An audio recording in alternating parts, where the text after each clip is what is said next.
welcome to Scott's Inverts. I'm Scott, these are the inverts, and there's even more over there. Now today we're going to be having a little chat about things to consider before expanding your collection.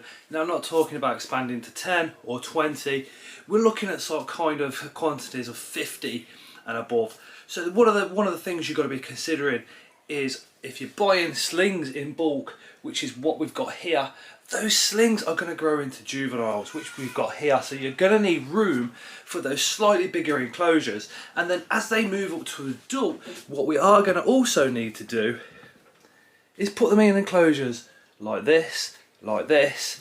We have terrestrial ones here. I have, although the cellophane is not taken off it, that's going to be a fossorial enclosure. So you're going to have to consider, have you got enough room to be able to house all these spiders that you buy in when they become adults. Now another important thing to consider is feeding. Yes, feeding is absolutely fantastic, and the feed response of some of the tarantulas and other inverts is absolutely mind-blowingly insane. It's fun, it's exciting, it's absolutely unmissable, and as you can tell, I absolutely love feeding days. But are we going to be able to afford the cost? Now, just to show you, I've had my delivery today, so this is 2 weeks worth of food for me to be looking after, close on to 170 spiders, several geckos, other inverts and stuff like that. So to give you guys an idea of how much we get through in 2 weeks, I'm going to show you what we've unboxed today. So guys, just to give you an idea of what we get through in roughly about 2 weeks here at Scott's Inverts, we have the Repesci Gecko Food, that's going to last a couple of months.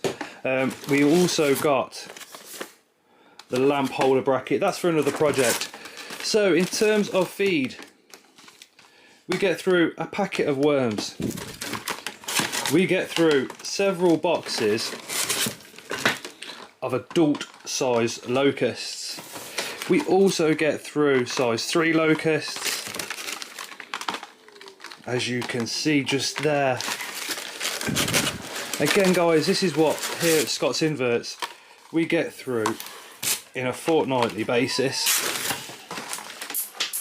We have also got the tiny crickets, tiny jumpers in there. These are brown crickets size 2, so we will actually use all of what you're seeing right now. So one of the things to consider if you're going to be expanding your collection is affordability in the long term for feed. I mean, I have got a dubia colony, I have a mealworm colony that's going as well, but I like to swap it up. I like to give the spiders and the inverts variety, varied diet, just like they would in the wild. So all that food, I mean, we get a discount at livefoodsforyou.co.uk by using Scott's Inverts as a coupon code, but it still does cost quite a lot of money. So that's something else to bear in mind. Now enclosures, we've just discussed the slings moving into juveniles, moving up to adult size enclosures. They don't come cheap either. Exoterra do cost an absolute fortune, and when you see some of the channels and they've got Exoterras absolutely everywhere, we all are very jealous, including myself. Unfortunately I can't afford stuff like that, so the way I've done it is anything you can see that's a box is an enclosure, and it certainly helps when you're trying to build up your collection. So we have here custom Aquaria enclosures. There's one, that's a custom Aquaria, so is that one. That's an unnamed one which I bought second hand at a show. Most of my enclosures are actually second hand as well. We have a tarantula room ones, we have the small cricket housing ones. Up the top there we have a couple of spider shot ones. All those again were bought second hand. We also have Baraplast as well. I mean, there's nothing wrong in having Baraplast for enclosures as long as they're appropriately sized and ventilated for your tarantula. In here we have a giant whitey, not so giant at the moment, but certainly will be in the years to come. We also have a toad in this one. So even the storage boxes, if you can convert it to an enclosure, put some holes around where the bottom of the substrate is going to be, both sides, so you can get an airflow going across to keep that, hopefully keep that mould and those mushrooms from entering your, well, from growing in your enclosure. But yeah, I think enclosures are such a huge thing. What I've also got is the shoe boxes from out of Poundland. I think they're about £2-3 plastic shoe boxes. We use those. So there's other things to consider is the enclosures, size of your room, where you're going to put them, and then another thing to consider is heating. Now, if you're living at home with your parents, this could be an issue because if you want to expand, you can't beat an oil-filled radiator. An oil-filled radiator on a thermostat will keep your room at around 28 degrees, but it's also worth noting to take temperatures high up and low down, see where those temperature fluctuations are, and see what spiders and other inverts you can put at the different levels of either your racking system or your shelving system. In here we have oil-filled radiators. Both of these cupboards behind me with the juvies as slings are also separately heated, and we have cable ties. We have cable running all around these. So all underneath here and all across there we have the cable heating, which is a really good source of heat, good source of ground heat, unless you attach it to the back of the enclosures, which we have done on several of ours just to see if there's any difference, and it seems to be working for us a lot better. So other things to consider is time. Now these guys, I mean, it takes me sort of 4 to 6 hours every week, and that's including maintenance and that's including feeding. So when I'm on a feeding day, we're looking at between 4 to 6 hours. I usually stop halfway through for a cup of tea, something to eat, what have you, just a little break. And then for maintenance, you're probably looking at, again, 4 to 6 hours for me to look after 170 spiders, other inverts, other geckos, and other reptiles and things like that. We haven't got a lot of geckos or reptiles, so most of my time is taken up in here looking after all these spiders, so spraying them all down.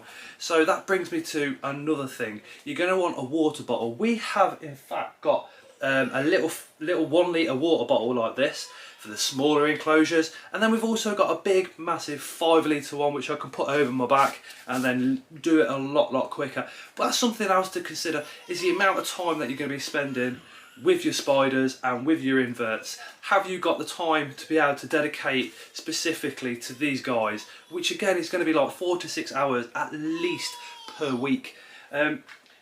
Also research and note making. So I keep a tarantula book with all my notes in, everything I've done over the last years.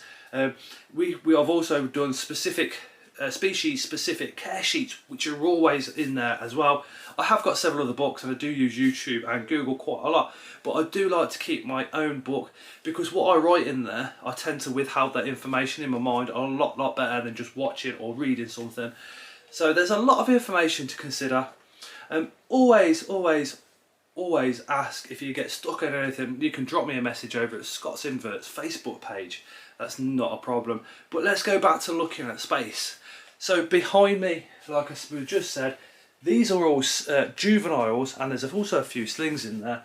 These are mainly slings. There are a couple of juveniles in there that require higher heat, so they're in there as well. But guys,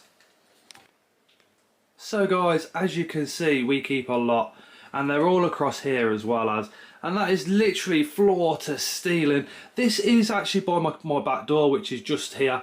So what I do is there is a lot of heat cables behind there. That enclosure just there is where we have our Damien Medius, the Harry Potter spider, and all the babies. And again guys, we have several up the top. We have all these which again go all the way down to the floor. And then as we come over here, this is where all the slings are kept. And we come again across, we have mantis, true spiders and all sorts going on with the snake down below. And then all our juveniles are in here with yet more spiders up the top. But don't worry, I have room for more. So guys, we have talked about temperatures in your room, making sure that you can hold those temperatures. We have talked about cost of live food, space that you're going to need. Also, we need to be thinking about the cost of tarantulas. Are you going to be starting off with slings, juveniles, going straight in with adults everywhere, or what you're doing? I know I've got more room. I've got room in here for roughly about another 50 to 70 adult spiders. So I do know my limitations. You need to know your limitations as well. It's also handy to have a very, very, very understanding partner. My other half, to start with, it didn't always go down too well, let's say, but now she understands where I'm at. She loves the fact that I've got an interest, to the point where I don't know if you can hear one of the little ones in the background there, but to the point where she's actually been out and she had this awesome banner. This is all vinyl, but she's had this printed off for us at Scott's Inverts, which I think is absolutely epic, which is going to have to go up in here. So massive thank you to the enemy. If you don't know who the enemy is, that is my partner, that is Tara. But yeah, so those are some things to be considering if you're going to be expanding your collection. But like I said earlier, I think if you've got the room, if you've got the time, and then if you can also afford to keep them, it is an absolute amazing hobby to be in. It really, really is. I absolutely love it. Just putting this away, I really, really do. And with all that said, if you guys at home can also think of anything else to be considering if you're going to be expanding your collection, let us know down in the comments, and keep your eye out for this weekend's video, which is going to be the OBT rehouse. My God, this is going to be a nightmare. Let me just show you the OBT enclosure, which we bought her in. We did not rehouse her into here ourselves. So I bought her for £40 in this enclosure, the Tarantulas Marinus. This is an adult female. She recently molted 2 weeks ago, but look, she has to come out of here. We've had her 3 weeks, so there's no excuse for me to be keeping her in these conditions any longer. So come this weekend, keep your eye out for the OBT rehouse. It's going to be an excellent one. I've got a real cracking idea for the enclosure. Again, a nice cheap enclosure, something affordable, but something that's going to make our spider feel very, very comfortable. Anyway guys, thank you so much for watching. It really does mean the world to me. Remember, Tuesdays 8 PM UK time. This Tuesday we're going live with Northern Exotics.